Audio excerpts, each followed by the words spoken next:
rolling. Yun. What's up, guys? Kumusta? O nga pala, no? I-intro muna ako. Hello, guys. Welcome sa another episode. This is Miss Cheese and Time Podcast and ako si Paolo Pinakamalupit. So, hindi muna tayo medyo masyadong energetic for today's episode, no? Kasi wala naman tayong guest na dapat i-hype up. So, solo-solo lang. Tsaka chill lang. Chill talk lang muna tayo ngayon, no? So, meron lang akong gustong ilabas na thought lang, ganyan. Thought lang, gusto ko lang dumaldal, ganun. So, Kamusta kayo? Kamusta ako? Medyo napagod ako recently. Dito sa pag-shoot ng podcast, no? Di ba naman hindi naman marami yung ano ko, yung contents ko, no? Pero siguro na siguro dahil bago sa akin or hindi lang pa ako sanay ganyan, no? Na nakakapagod pala mag-edit ng matigwa 1 hour o almost 2 hours na podcast na video, no? Hindi ko kasi in-expect kasi almost araw-araw na ako nag-edit, guys.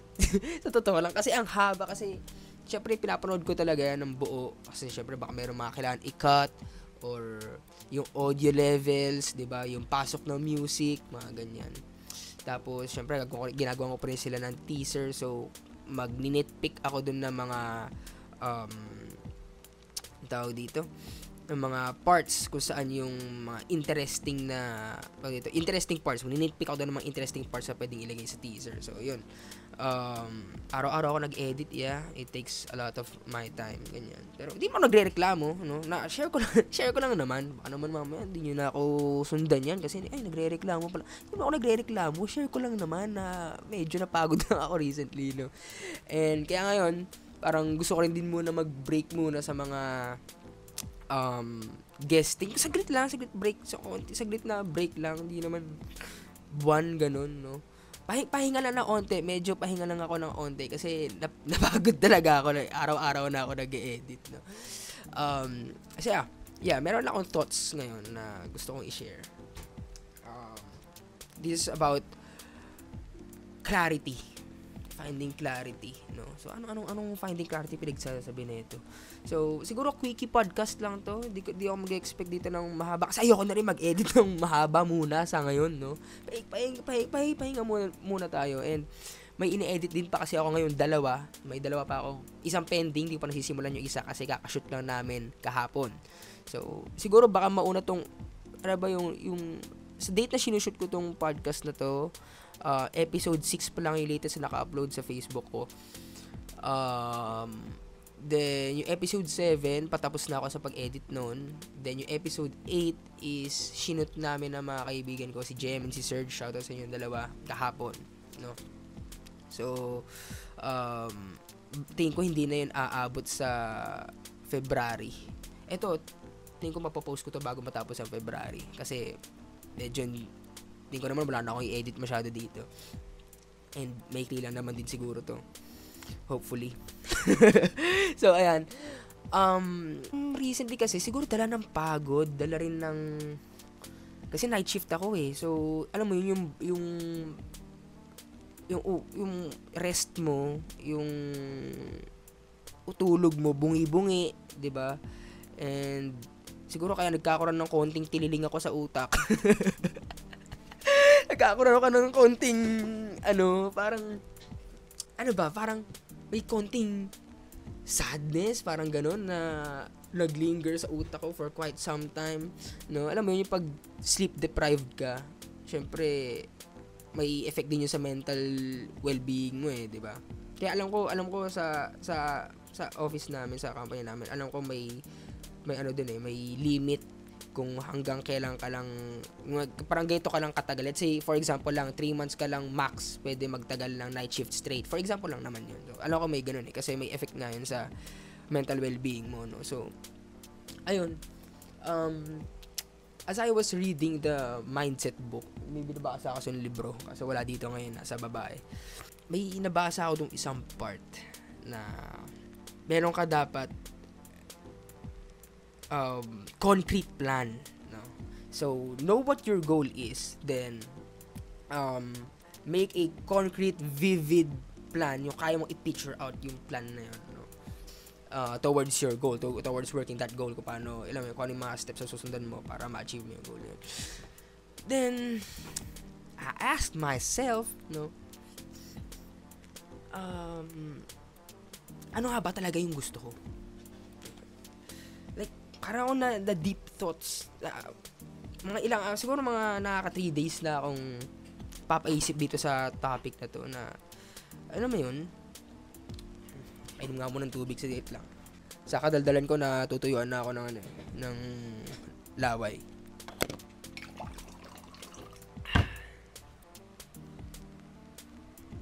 Saging muna tayo for healthy living. Tinitigan ko. Bagay yan. Tinitigan ko. Nilapitan ko. Hanggang siya may sabi na magdilat ko. Nalasing. Kagabi. Wala na. Na-distract na naman ako. Sinasabi ko, distract na naman ako eh. Saging lang yun eh. Saging lang. Para healthy living tayo. Tsaka matamis eh. So, para may dagdag energy tayo ngayon. Ewan ko, mapapansin niyo ba parang medyo low energy tayo for today? Dabi ako magsalita ngayon. Sana nanonood ka pa. Kahit ganito. No? It's because wala pa akong maayos na tulog simula, ngayon? Saturday,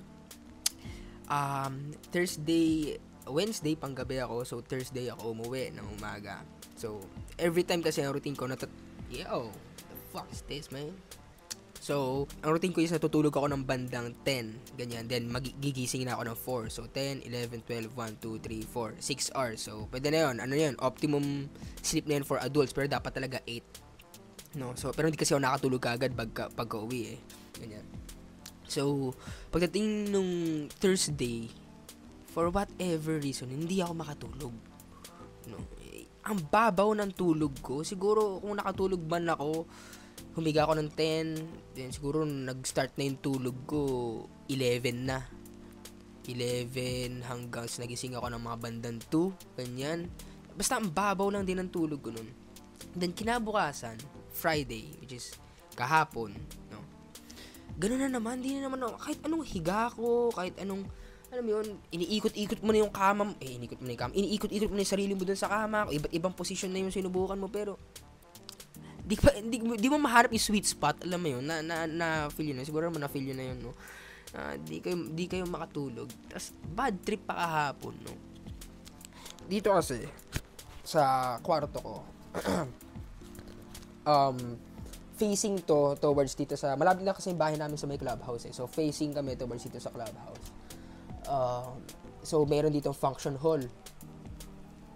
Hirap na nga ako makatulog. Alam mo, parang niluloko mo na nga yung sarili mo kasi nakapikit ka na lang na ganyan. Pero hindi ka naman talaga natutulog. Nakapikit ka lang na ganyan. Hinihintay mo lang pumitik yung antok mo. Ganyan ka lang. Tapos may magpapatugtog pa ng lagabog. Ano mo yung lagabog? By Skastakli yung, kalma. Imagine!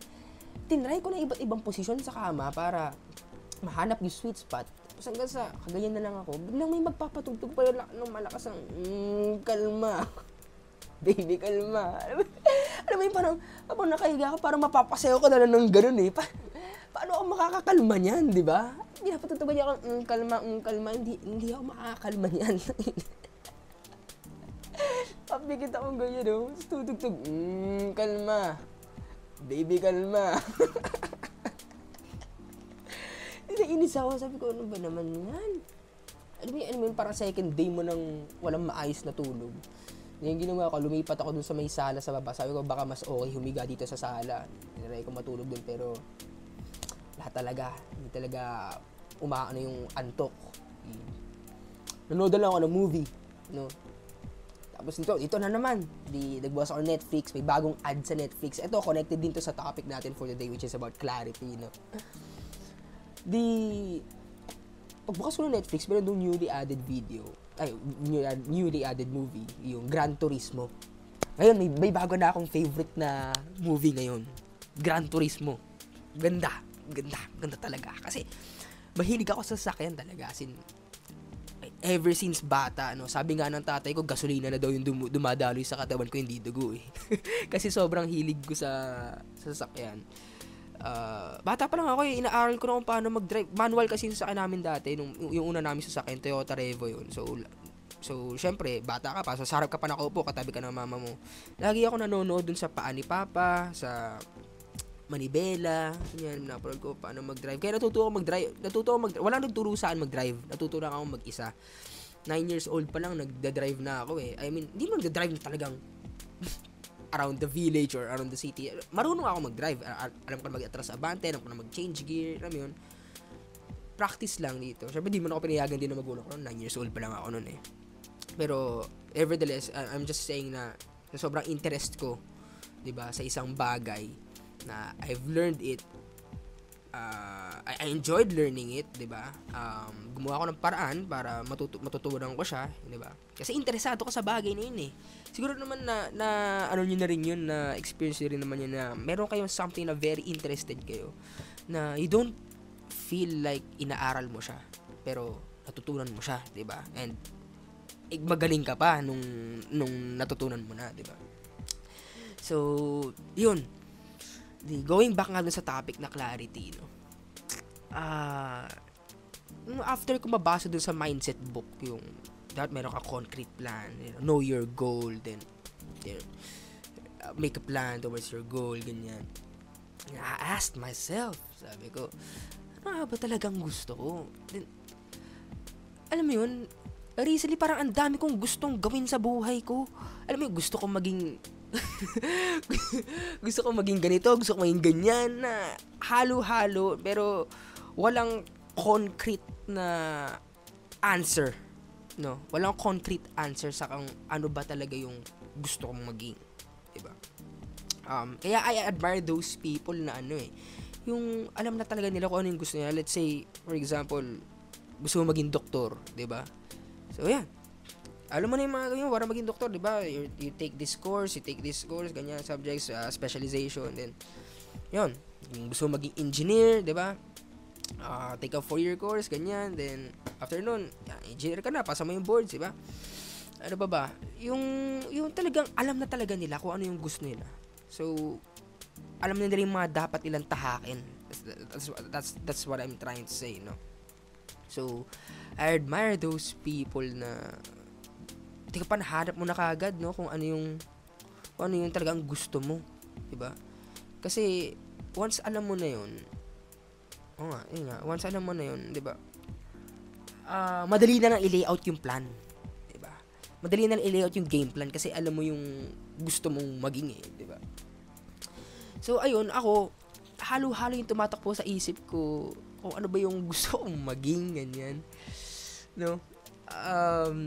Din yan, pinanood ko yung Gran Turismo. Parang gusto ko na maging maging professional racer sabi ko, ganun. Kasi, diba, narinig nyo naman din yung one thing para mahanap mo yung gusto mong maging is, ano ba yung hilig mong gawin? Ano ba yung interests mo? Diba? Then, syempre, tinanong ko yung sa sarili ko. I examined myself. Sabi ko, ano ba yung meron akong undying passion, undying interest. And man, it's about cars, man. Mahilig ako sa sasakyan. Like, ang dami kong nagustuhan, like, naging interest sa buhay ko, no? Pero, yung, nag-fade away lahat, yung ibang yun, nag-fade away eh. Ang pinaka-natira lang talaga is yung hilig ko sa sasakyan. Yun lang talaga yung pinaka-natira. Yung, kayari, hilig sa basketball. Ngayon, hindi na ako naglaro ng basketball. Diba? Let's say, for example, yung hilig sa basketball, no? Yung start ako basketball late grade 6, no? Tapos, nagtuloy-tuloy yun hanggang senior high. Then, pagpatak ng college, wala na. Parang, alam mo yun, dati pag nakakarinig ako ng sapatos na bolang nagdi-dribble, sapatos na kumikid-kid sa court, hype na kagad ako, gusto ko na maglaro rin ngayon. Wala na yung interest dun. Then, another thing is yung trading. Heartbroken ako, pinag-uusapan itong trading kasi for some time, yun yung talagang naging gusto kong maging. I want to be a full-time day trader. Alam mo ba yung trading, diba? Yung mga nagtitrade dyan, forex, crypto, stocks, no. Pero ako sa crypto market ako ganyan. No, so naging interest ko rin talaga siya, as in pag interest mo isang bagay, yung tipong ang bilis mo na-absorb yung concepts, yung ganun. Bihira ako magkaroon ng ganung ganung moment, yung say for example, yung inaaral ko yung trading, isang video lang na pinanood ko, lahat ng concept dun sa video na yun, absorb ko agad, hindi ko na kailangan panoorin ulit. Pero mo yun, yung sa sobrang taas ng interest mo, sobrang gumagana yung brain mo, na ang dali niya na-absorb, parang sponge, ang dali mo na-absorb. So, ayun. Then, for some reason, siguro kasi, siguro dahil sa resulta, no? Yung you're putting in too much effort. Grind, then you're not getting the results you want, so I felt burnout, ganyan. Then, meron din kasi akong kailangan ayusin sa psychology ko, which is masyado na malalim yung topic na yun. Hindi na ako magda-dive in deep doon, no? Alam ko na yun, kila Coach Marky, yan. Meron kasi ako community sa trading, so yan, sila Coach Marky, kung nanonood man kayo, Cerberus Trading, shoutout sa inyo, no? I love this family, and I'm sorry kung talagang naging inactive ako, no? Sorry, pero babalik po ako. Pero ayun nga, isa nga sa dilemma kasi try kong bumalik, pero yung interest ko, alam mo, parang pinipilit ko na yung sarili ko dito, parang ganun ba, no? Ang gulo kasi parang gusto ko siyang ituloy, pero tuwing haharap ako sa chart, parang hindi ako makatagal kasi parang I feel like it's work. Dati hindi ko siya nararamdaman na work eh. Now I feel like it's work, 'di ba? And ano pa ba? Tuwing tatanungin ko yung sarili ko, no, na why do you do what you do? Yan. Kayo ba guys, why do you do what you do? Ako kasi parang yung hindi crystal clear yung sagot sa ako, ba't ko ginagawa yung ginagawa ko ngayon. Parang alam mo yung yung meme ni Thor, yung nakaganon, well, just getting by in life, ganyan. Pero hindi kasi magandang ano yun eh. For me lang naman, for me personally lang naman, hindi siya magandang sagot eh, yung why do you do what you do, then just getting by in life. Like, ba gawing mas meaningful yung buhay mo, di ba? Just getting by, you know, we wake up just to get by in life, ganyan. Parang bland. It's too bland. Diba? So, yun, isa rin yun sa hinahanap ko pa, no, sa sarili ko. Magkaroon na ako ng concrete na sagot na why do you do what you do, no? So, yeah, share ko lang naman yung finding clarity for me kasi ito, for example, di ba? Podcast ako. But hindi naman din pumasok sa isip ko na maging podcaster, ganyan, full-time podcast. Ito yung gawin kong career, diba, ganyan. Diba sabi ko nga sa pinakauna kong episode, like, I see this as an avenue for a new experience, for new growth, diba, ganyan. So, actually, part siya ng journey as I search for the thing that ano nga ba yung gusto ko? Ano ba yung para sa akin? Ganyan. So, the good thing din naman, no, is I'm not just standing here, no, I'm not just sitting here na doing nothing about it, no. Kasi, syempre, meron tayong pangarap na kailangan abutin. Yun, speaking doon, pangarap, no. So, kung tinanong mo kasi anong pangarap, kung tinanong mo ko anong pangarap ko, gusto ko maging ganito, gusto ko maging ganyan, parang, ang dami, like, what the fuck, ano ba talaga ang gusto mo, diba? Yun, sinasabi ko sa sarili ko, ano ba talaga ang gusto mo, Paolo, diba? Ganyan. So, ang gulo, diba? Ang gulo niya na, hindi mo tuloy siya magawan ng plan. Diba? Hindi mo tuloy siya magawan ng plan. Kasi wala kang isang main thing na gusto mo eh. Na, okay, ito yung gusto kong i-achieve, then, okay, let's start making a plan. Ito yung mga gagawin natin everyday para maabot yan, diba? Ganyan kasi parang ang gulo pa. No. So, the good thing naman na ginagawa ko nga is, I'm trying to explore. No? I'm trying to, I'm not just sitting here doing shit, nothing about it. So, we're trying to explore, ano ba, saan ba tayo, like, may excel, ganyan. Finding clarity nga di ba? Ano ba talaga yung may gusto natin, ganyan. So, yeah, meron ba din sa inyo nakaka-feel ng ganun, is that muta? Oh my gosh! Muta ba yun? Bumuta na, gusto nang matulog ng mata ko Pero yun nga, I hope nakarelate din kayo, no? Hindi, sana pala hindi kayo na masyadong nakarelate, kasi pag di kayo nakarelate, ibig sabihin, hindi rin pa klaro yung gusto nyo. Hindi rin pa klaro yung gusto nyo, no? Wala lang, napapa-overthink lang talaga ako. Share ko lang naman, no? Baka meron din sa inyo kasi na may ganitong feeling, or at least, dito ako, kadamay nyo ako, di ba? Share ko lang naman na papa-overthink ako recently.